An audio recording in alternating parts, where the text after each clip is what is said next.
6 days, that's all it took for Israel to go from the brink of destruction to redrawing the map of the Middle East. But how does a war shorter than a single week still shape the world we live in today? By the mid-1960s, Israel was just 19 years old, a small, isolated nation encircled by hostile neighbors who refused to even acknowledge it existed.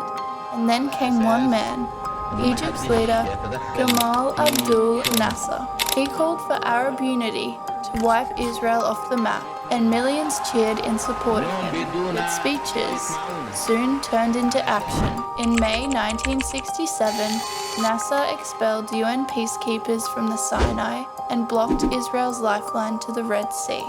For Israel, this wasn't about politics anymore. It was survival. The countdown to war had begun. And then, on the dawn of June 5th, without warning, hundreds of Israeli jets roared into the sky. In less than 5 hours, they annihilated Egypt's entire air force. Nearly 300 planes were destroyed before they ever left the ground. It was one of the most shocking preemptive strikes in modern history. With the skies now theirs, Israel unleashed its ground forces, smashing through Egyptian defenses and racing towards the Suez Canal. But Egypt wasn't the only front.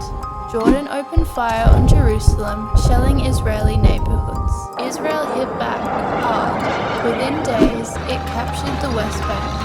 And then came the moment that electrified Israelis everywhere. Troops standing at the Western Wall for the first time in almost 20 years, a symbol that echoed far beyond the battlefield. Meanwhile, in the north, Syria pounded Israeli villages from the towering Golan Heights.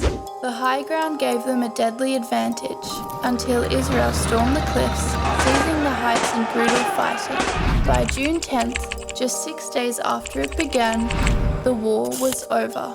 The results were staggering. Israel had tripled its territory, taking the Sinai, Gaza, the West Bank, East Jerusalem, and the Golan Heights. The Arab world was stunned. Refugees poured out by the hundreds of thousands, and the map of the Middle East was rewritten in ways that still fuel conflict today. 6 days, that's all it took, but the consequences have lasted for generations. Borders, politics, identities, entire lives, all shaped by a war that ended in less than a week, but never really ended at all.